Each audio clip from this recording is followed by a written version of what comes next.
What is up, party people? Happy Frozen Monday. It is colder than a witch's teat on Mount Everest. If she was topless. My assumption is that'd be cold. See, did they leave you there to die? Did you see that guy last week who did that apparently with his wife? Yes. Didn't take her up to Everest, but took her up to another mountain, and then he left her there to die. So I saw the headline on that. Yeah, it's probably not a good thing. Trouble in paradise, maybe? I think you guys need counseling. Yeah. No. Yeah. Like, if I get it. If you have to save yourself, that's what he's going with. Like, I had to save myself. It's like, dude, it's an 8,000-foot. There's no, you're fine. You're fine. Goodness me. We're back together again, boys. Brother Beltanica is back. In the house. And he seems happy about it. He does. As happy as he gets. Can I go home? You cannot go home. You're here for the whole day. It's the way it works. We say he's happy. He's not happy. Yeah, he doesn't want to be here. No. I don't blame him. It's Monday, and he just had a week and a half off. Yeah, that is tough. I slept like 11 hours yesterday. When does it hit you? When you're, I always think about the vacation, and I think, when does that day that you're, oh man, this time next week I'll be back at work? Like, when does that hit you? Well, dude, I can't stand having my routine ever. I don't mess my routine up ever. It drives me crazy. Yeah. I go off the deep end. I got up on Monday and I was having anxiety attacks because I wasn't going into work. I was like, what am I supposed to do? Then by the time I get around Thursday, I'm like, okay, everything's fine. And then I realized I got to go back to work on Monday. I started having anxiety attacks about that. It's like, I got to have my routine. Yeah, I get it. I like the routine too. I know that because the first couple of days I'm on a vacation, I'm like, what the hell am I supposed to do? What do regular people do when they're on vacation? But usually when people go on vacation, they're going somewhere. So your time is sucked up by the fact that you got to go to the airport, you got to fight with stuff, or you're in the car, which is, no thanks. But yeah, I always think about, like, what's that day for you? Is it Thursday where you're like, oh, man. Because really when it gets to Saturday, it's like, okay, vacation's over because you're just at a weekend now. Yeah. So what's that day that kicks you right in the grundle where you're like, oh, dude, I got to go back? I mean, I enjoy my job, but, man, there's a lot of people out there who do not enjoy their jobs. Yeah, now when I was leaving your place on Thanksgiving night, you were like, I'll call you next week. We'll go to dinner. And all week long, I'm like, oh, I get to hook up with Chad, go to dinner.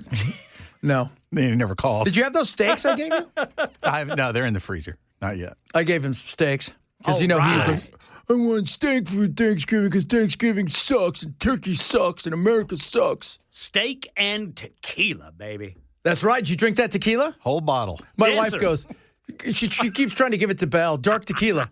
She's like, take it. He's like, what am I going to do? He's like, nobody here drinks tequila. We bought it for you. And I looked at her I think and I murdered that bottle in about 3.5 days. Did you? That's good. That's good. You know what? You needed it. It's good to have a vacation. Poor limes. No, there's no limes. He just drank it straight from the bottle. He didn't care. This is actually true. He's like, I don't care about any of you guys. I hate you guys. Were you like that? You weren't here for the raccoon story. No. The raccoon that got into a liquor store and drank 16 bottles of stuff that he'd knocked all over the floor or whatever, and they found it just splayed and flat out. Just like, I don't care about anybody. It's fantastic. In true human form, Brother Bilal, he was passed out next to the toilet, face down. So he just busted open a bunch of bottles, lapped it all up. Yeah. And just passed out. Passed right out. And everything was ruined because he fell through the ceiling, which destroyed all of the electronics. So they couldn't even film it. They just found him. They took pictures of 4 feet, just flayed straight out. Was he dead from alcohol poisoning? No, he's fine. They took him a couple days to get better, and then they let him go. He's in rehab. Needs to be. It sounds like he's in a rehab. I'll go with him. I hope it's into the rehab. They said Robert Downey Jr. and all of them too. He's at Betty Ford.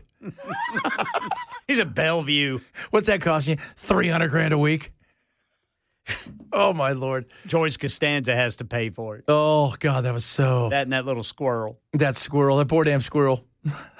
What are you doing, squirrel? episode of MASH where Father Mulcahy teaches or gets the dog so drunk that the dog won't drink anymore? That's it. This guy's like, I'm never going to do this again, Your Honor. I swear I will never do this again. And they did a great bit on, it went off the rails on Saturday Night Live. With that Colin lady. Yost. Yeah. And Jost, and it was hilarious because it went sideways. It's all splayed out on the thing. It was fantastic. Well, and she starts eating his script, and he said, "I thought raccoons only eat trash." And she just looks at the camera while she's eating. It was a good script. They were having fun, by the way. I know a lot of people hate SNL out there. Every now and then they have glimpses of the old times. Yeah, they pick on everybody. Although I will say that his peak Hegseth is pretty good. I haven't seen that. He did a funny Hegseth.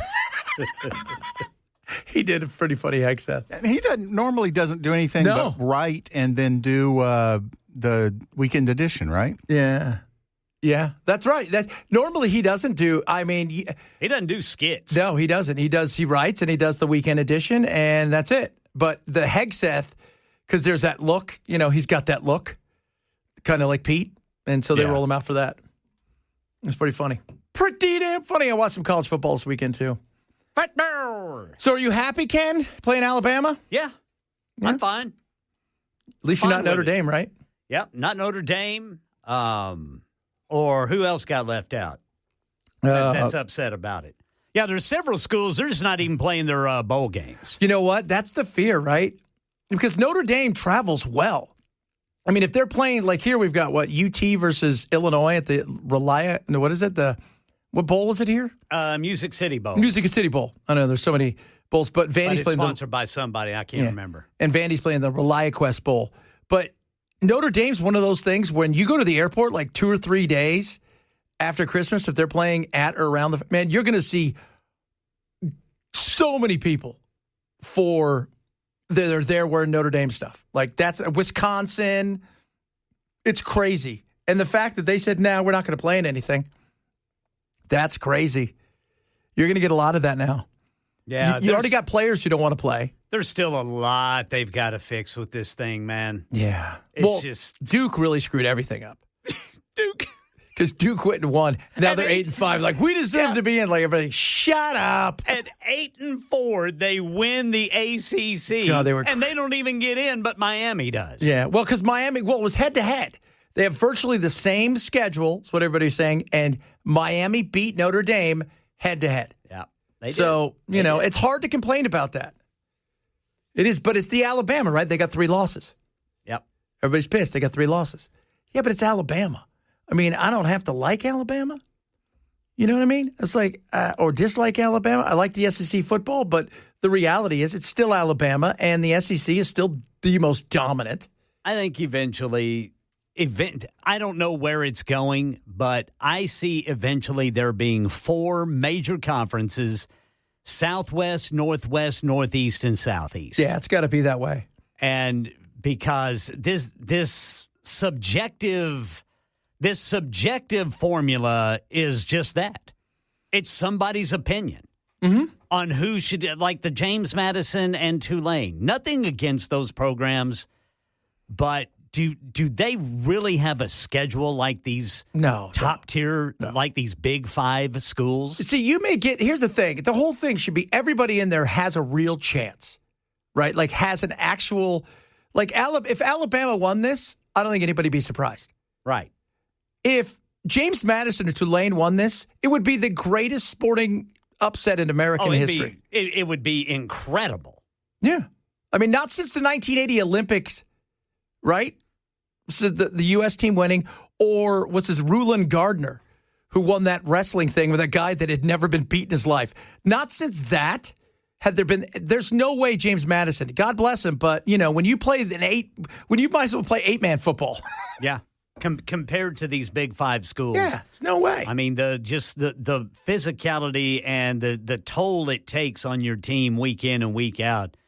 Every team is now just wrought with injuries here at the end of the season. Yeah. And I don't know. I mean, and even what I'm talking about is subjective. Yeah. Because, I mean, if you're a JMU fan, you're saying, shut up, man. We deserve to be in Look, I'm not. There's nothing against JMU. There's nothing against any of these schools. And it's great to have one of these programs. Having two, though, Yeah. That's tough, you know? That's a tough thing. Yeah. I mean, you know. Now you're going to go on the road, and here's the thing, you go on the road and you don't keep it close and you lose 47-0 and you get run out the building, then everybody's going to say, well, we should probably put Notre Dame in. Yeah. Well, I think last year a couple of those schools got manhandled, if you will, in the playoffs. Yeah. Because everybody thinks everybody's like Boise State. Right. Because Boise State was totally different. They built a program over decades, a program that was able to compete in a way that no other, and they got big recruits to go there, and they changed everything, but they're a one-off. Yeah. Boise State, during Boise State's heyday run, and I'll even say their victory over my Sooners in that Fiesta Bowl, Boise State's their ones could play with anybody. Yeah. But that was just it. They didn't have the competitive depth to go in and week out like you see in these Big Five schools. And even Coach Pete said after that game against Oklahoma, he said we had to pull out these trick plays because we were spent. Yeah, just like when they beat Oklahoma on the Statue of Liberty play. Because they were their number ones were as good as anybody else. They were really good. Yeah, it's when you get past that, and these teams like James Madison, Tulane, these poor guys. You got one or two guys that may get a shot at the NFL, maybe a few more, but most of the guys never have it. This is it. Their last game is going to be this game. Yeah, like they're going up against guys who are getting ready for Sundays. Oh yeah, that's a tough thing. Yes, that is a tough thing. A lot of stuff to get to today, including. Oh man, we got so much stuff to get to. Fun stuff, including if you're thinking to yourself, what could I get the person that's got everything this holiday season? I got something for you. And I didn't even think it was real. I thought there's no way this thing is real. And it's real. Plus, Chad Mark, we're getting ready for the auditions. I don't know about this, fellas. I don't know. That's his thing. I don't know about this, fellas. You got to have that in there. We're going to tell you guys how to audition. And we're going to start breaking down the best and worst Christmas songs of all time, among other things. Reach out to us across all of your social media. I hope you guys had a phenomenal weekend. Bunch of good stuff on the way. Yeah, we're going to talk some serious stuff. Marjorie Taylor Greene, that was interesting last night. Interesting. Kind of what I expected with that. But, she does make some points, and there's some other points out there that are just usually what they are in the world. And have you seen the battle going on of who wants – so Netflix tried to buy Warner Brothers, and then Ellison made a phone call, and Paramount's not trying to buy Warner Brothers. Yeah, they're like offering, $40 million over? Yeah, I think it's 109. I think Netflix offered, 82? Yes. Yes, and a lot of this will go through the Don, and guess who's friends with the Don? Ellison. Oh. Uh-oh. Oh, no. Bunch of other good stuff on the way. If you're missing the show, shame. Grab the podcast. Chat Bet Show, Super Talk, 997. If you guys watched any of the football after Indiana. Now, if you guys don't know anything about Hoosier football, nobody does because it's so awful. In fact, if I'm correct, it is the worst Division I football program in history. Well, they won. Right, this guy came in. He's changed the whole thought process. It happened a few years ago, and then they brought this guy Signetti in, who's won everywhere he's ever been. And he came in, and he's building something, and he's got this guy's going to win the Heisman, right, Mendoza. So after the game, Jenny Taft, the great reporter from Fox, gets to him, and he's excited. Oh, congratulations, Indiana. The Big Ten champs, how does that sound? It sounds so beautiful. I want to give all the glory to God.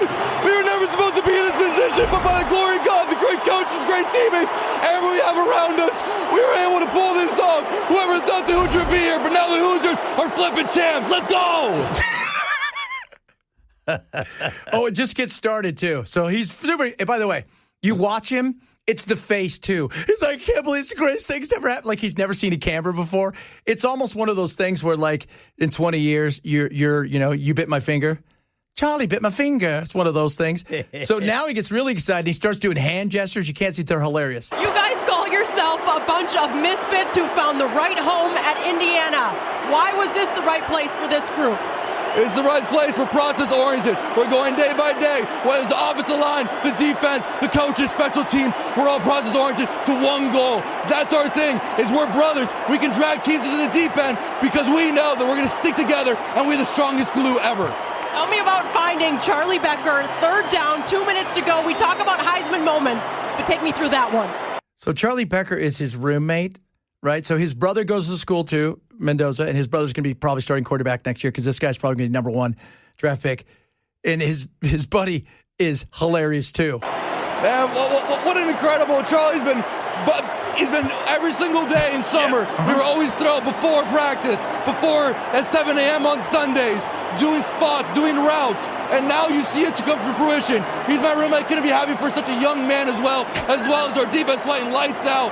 And well, everybody just, what an incredible moment. Congratulations. Enjoy it. Thank you so much. God bless. Go Hoosiers.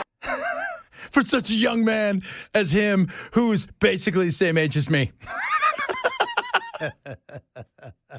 By the way, that Charlie Becker guy from Nashville, sophomore. It's good football players coming out of Nashville, man. My Sooners got one. There's a bunch of them. There it is. There's a bunch of them out there. But that guy was so excited. And they asked Charlie, how do you feel about everything? He's like, it's pretty good. So I don't know what you might say. I'm not. He's very excited. I am too excited. But the money's still on Ohio State to win it. They're real good. Indiana's real good, too. Yeah, they are. You guys have great defense, but you can't score. We got a great our defense is so good, we don't even need to score. No. I mean, that's the thing. If our offense was just a little bit better. But I tell you what, man, Georgia has kicked into a whole nother gear this second half of the season. Yeah, they have. They look like a completely different team. And they didn't even have some of their starters in that Alabama. And they have some Nashville guys, too. Yes, they do. Well, Nashville's becoming a little hot spot there, huh? They got some good football players. I'm excited. We got so much stuff. We are going to do, so I'm going to post it later on tonight or first thing in the morning, the auditions, the parts. All right. So it is going to be, it's a full thing, and we're going to work out the logistics and how we're going to do everything. So if you want to audition, we're going to put it out there for you to do so.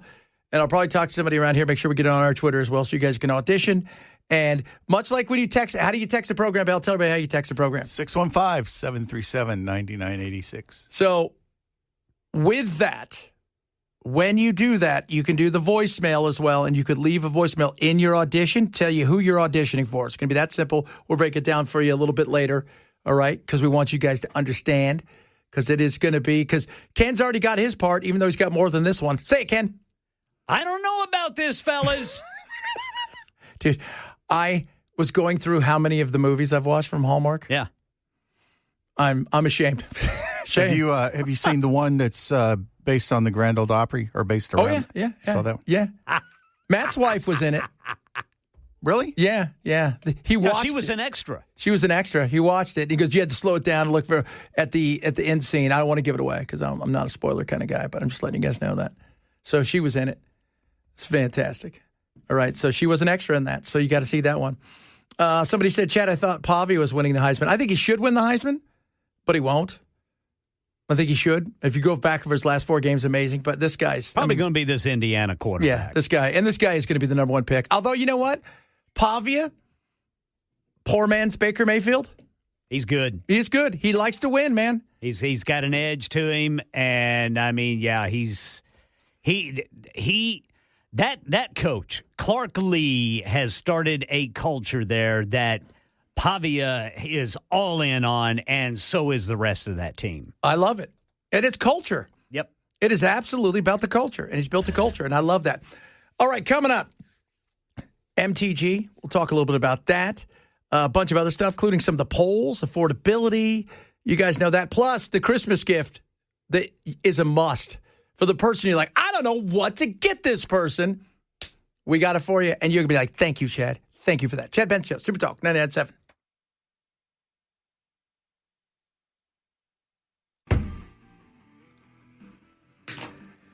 So tomorrow, 18th annual Toy Field Toy, sponsored by A.O. Smith and Wade's Pest Control. All right, that's going on. South End Zone Plaza between gates 8 and 9, Nissan Stadium until 6 p.m. We're all going to be out there.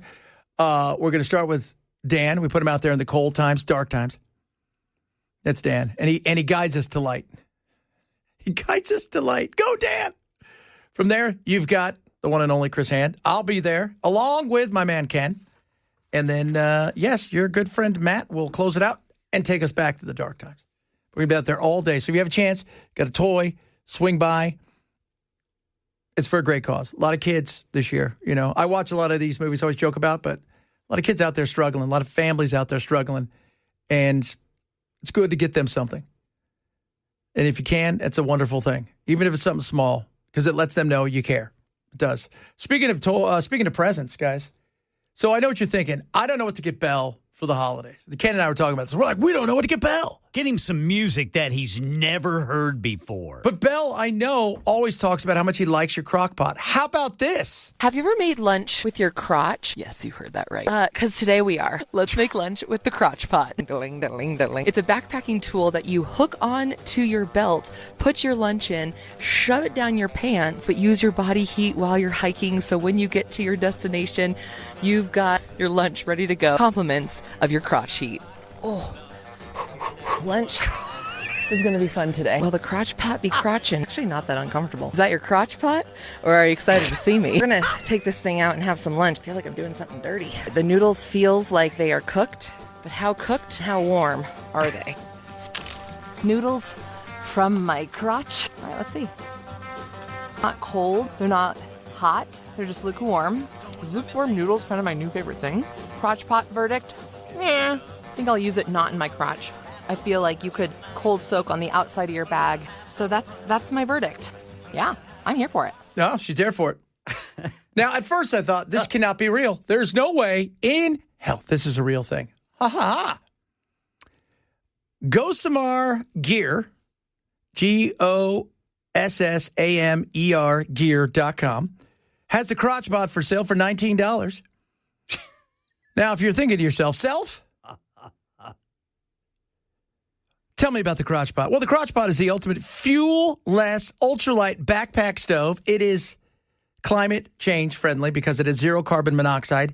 It is constructed out of ultralight Tyvek material and attaches to any pant with belt loops. This camp stove is designed to accept a quarter-size freezer Ziploc type bag, so your dinner contents will be completely sanitary at times. And you're thinking, somebody bought it? Oh, I've got 12 five-star reviews. Where should we start? Mike H. Works perfect. That's what he says. Works perfectly well. Even at -5 Fahrenheit, the food is warm. Wonderful for morale after a long day to be able to eat so quickly. How about some crotch stew? That's it. A nice steamy bowl of crotch stew. That's right. You guys are lucky because I also brought some swamp ass with me. With the side of swamp ass.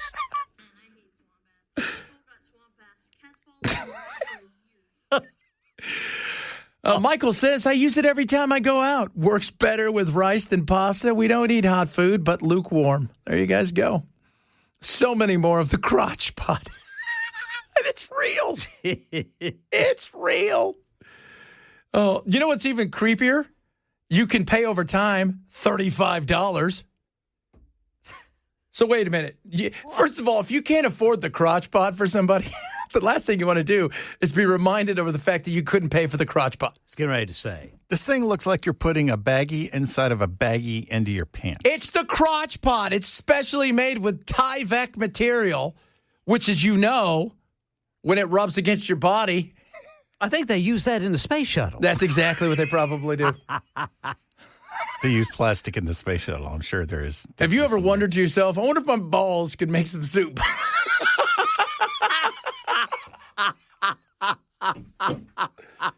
Oh, God. Whew. This is what people do? Crotch pot stew. Somebody sat around and did this, and then people bought it. Sure. My God, that is insane. It is the beauty of the world we live in, right? That somebody's like, you know what, this seems like a good idea. Crotch pot stew, yeah. It's good for the environment. But it makes me sick. Doesn't matter. It's great for the environment. You're going to love it. You may be throwing up, but you're saving the world. That's right. That's really all that matters. Crotch pot. Yeah, it's really awesome and stuff. This is so crazy. Oh, my goodness me. Meanwhile, Marjorie Taylor Greene last night, speaking of crotch pot stew, that's Trump's new name for her. He gave her a new name today. I forgot what it was. Traitor. Well, he's called her traitor, but he called her something else. Oh, he called her a new name. So, yeah. I'll check on Truth Social. I'm sure it's probably. Yeah, my and we'll see if it's friendly enough for radio. Yeah. Wouldn't be surprised if he called her something else. Well, you know what I mean. It was an interesting, thing. A lot of it was about what happened with Epstein. That was a big deal. And that's understandable. I made a big deal about it, too. I think, it was very frustrating, I think, for a lot of people, what happened. A lot of people, are like, well, he's playing 8D chess. But he, at least according to her, again, how much do I believe of either of them? I don't know if you're aware of this. Politicians have been known to tell porky pies. But, for my brother, what is it? What do you call her?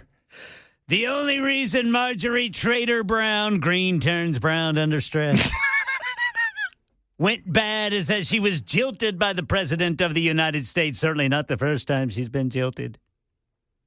Wow. So Marjorie Trader Brown is his new name for her. Oh, is that the new name, huh? Because green turns brown under stress.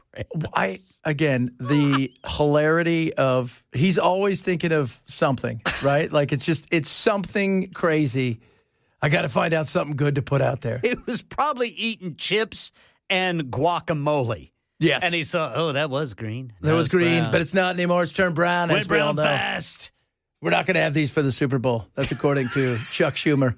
Remember that? Yes. Chuck Schumer's like, if these things with Mexico stay here, we're not going to have guacamole and avocados for the Super Bowl. It's like, dude, he hasn't even put them on yet. And even if he put 100% on them, they're not happening today. Chuck, good. And even if they did happen today, people would still buy the avocados and the guacamole. Yeah. A lot of you are coming up with your crotch. Oh, my God, we have to have a crotch. We're going to have a crotch cookbook. My goodness. Can you make a sandwich? How about a panini? This reminds me of an episode of MASH where Radar was trying to warm up a sandwich under his armpit for Colonel Potter. That's it. That's right, guys. Think about that. Armpit love, armpit snacks, armpit stuff. It's where the body heat comes. You heard Ken in his big story talking about seasonal anxiety? Seasonal affective disorder. Yeah. I've got it right now, man. These clouds have got to move out of the here. clouds have been a kick in the grundle. I actually like it at night better because it's dark, right? So you expect that. It's when you go outside and you're like, it's pretty gloomy. Yeah. It's like everything's in black and white. Everything's in black and white. It's like we're in It's a Wonderful Life. Yes, exactly. And that's one of my worst movies of all time. Mr. Gower. Hey, you guys. Oh, man, I say. I got everything a man could ever want, but it doesn't matter because I'm a bitch the whole time. Uncle Billy, you stupid, drunken fool. You silly old stupid drunk. Well, you know what? I got to be honest with you. You should have gave Billy the opportunity to go down there and mess up, right? Uncle Billy was a moron. I wouldn't have given him that money. No doubt. And by the way, you guys have a bird that lives inside your bank. If you walked into a bank today and there was a bird that was in there, not a bird like it was like they're called Parrot Bank and there's a parrot in the corner, but a bird that just got in through the window and never leaves because your window doesn't shut, you'd be like, I'm leaving this bank. Yeah, it was a crow. Yeah. It was a crow and a squirrel. Yeah. You That should have lived in gave the Uncle squirrel Billy's and the office. crow the damn money. It had got there. Bet it would have, too. See, other people talk about real stuff. Sounds yeasty, man. So many of you. Cajun crotch gumbo. Crotch and weenies. I knew somebody was going to come up with that. Oh, how about this? The new Hot Pocket craze. Crotch Pocket. Thank you very much from our good friend and yours, Jim Gaffigan. From under cheese. Would you guys like a little fondue? Oh. Baked bananas. Oh, my Lord. Oh, goodness, yeah. Man, Trump wrote, I don't know how many lines Yes. about Marjorie Taylor Greene. That's what the president's doing. He's like, we should really talk about this. Oh, my goodness. Oh, God. And he goes off on Paramount. Oh, right, like in the middle of it? Yes. Just right off They're Paramount. no better than old ownership. It's just so... That's our president. Like, there's nothing else going on. People are like, we can't pay for anything. It's like, doesn't matter. Marjorie Taylor Brown Greene. You guys smell that, traitor? He says it was proven last night when washed up Trump-hating 60 Minutes correspondent Leslie Stahl. Oh, God. Oh, man, he cracks me up. It's just, you're sitting there, though. It's like, okay. He's going to be known as the adjective president. Yes, he's very excited. He loves capitalization. He loves all kinds of stuff. He sits there. I wonder how many people follow him around, ready. Because I know Carolyn Levitt did it before before he won again. She was handling a lot of that. I wonder who else is doing it. Because he's got to have several people doing that. His ex, Yeah. or socials. Yeah. Was it last weekend, Sunday into Monday or Monday and Tuesday when he sent was it like 100 plus in an hour? Really? Yes. Great. So it was, you're just like, what? What are you doing? That's multiple people on his account. Well, that's unhinged at that late. Yeah. That feels a little manic. Yeah. I'm going to send 400 texts and not talk to anybody for the next 3 hours. What do you think apples are to those apples? So we'll talk a little bit more. We'll play some of it later. Her and Leslie Stahl kind of got into it about who's more divisive, which I thought was kind of funny. But she brought up some good points. But again, what makes me laugh is watching all the people that, now that he calls her Marjorie Taylor Greene, all the people that parrot it, which I think is funny. Like all the people I see out there that are big, Trump followers and who are on social media and stuff, they parrot the same thing. And I just think, Well, now they got to change it to brown. Brown, that's right. Because green turns brown. Under stress. Under stress. Oh, goodness me. All right, coming up. We got some other goodies, some other fun stuff on this beautiful, beautiful day. Talk a little bit of crotch casserole. Look at this. We're getting them all right now. Crotch casserole. It is spectacular. It is spectacular. Oh, my. How beautiful is it out there? Crotch casserole's fantastic. Some of that. I honest to God, when I first saw the thing, I'm like, there's no way this is real. It was. Well, it makes sense. Yeah, I guess, Heat it up. Heat it up. Use your body to warm that thing up. Again, if you're hiking and you're hiking like these people are, which they're out there for days, I guess this makes sense. I don't know if I would do it otherwise. Yeah, I don't know if I would do it down the Greenway in Murfreesboro. Yeah. But if you are, going to be in the mountains for several days. Sure. Can you imagine having that thing on and get patted down by a cop? What's that? That's my soup. Would you like some? That's my lunch. Oh, my goodness. All right. We got more straight ahead. Chad Benson, Super Talk 987. It was all about The White Lotus in the TV categories? The HBO ensemble drama was nominated in the acting categories for Jason Isaacs, Walton Goggins, Amy Lou Wood, Carrie Coon, and Parker Posey. I don't even have my lorazepam. The show is also up for the Best Television Drama Series award, alongside the medical drama The Pit and the sci-fi series Severance. Meanwhile, in the comedy categories, Only Murders in the Building, The Bear, and The Studio all picked up noms. That's the one you like, Ken. It's The Studio. Yeah, The Studio is that was fantastic. Now, I have not seen anything of those, but I will, except for The Pit. I watched The Pit. That is awesome. Have not seen The Pit. That is amazing. That is a Noah Wiley. It's kind of a realistic, ER kind of thing. It's not. There's no gloss. It's realistic. It's just. It's great. It follows around an emergency room in Pittsburgh, and it is, it's got all kinds of chaos going on because it's one of those level 1 traumas. In a big city. Did you see the new category they added this year? The podcast? Yeah. And did you see who? So none of the big podcasts were. Rogan wasn't mentioned. Rogan wasn't mentioned. Shapiro wasn't mentioned. Not even like the murder ones weren't mentioned. It was, Call Her Daddy, Mel Robbins, but even some of them I never even heard of. And I'm like, I know podcasts. I'm like, what? So how do you not have Rogan on there, though, in your first podcast? How do you not have Rogan? Because you're intentionally trying to embarrass yourself. Yeah, I know. I mean, it's just, you don't have to like Rogan, but or Adam Carolla. How do you not have him on there? The world's first. The person who took podcasting and kind of made it what it was Carolla. Carolla saw the writing on the walls, and he said, I'm going to go do this. I don't know. It's crazy. Coming up, hour number 2 of the program. A lot of stuff still to squeeze into, kids. What do the polls say about where we're headed? There's a couple polls out there that aren't very good when it comes to the young and Trump and the Republicans. Talk a bit about that. A bunch of other good stuff on the way. More on the crotch pot. Chad Benson Show, Super Talk 99.7.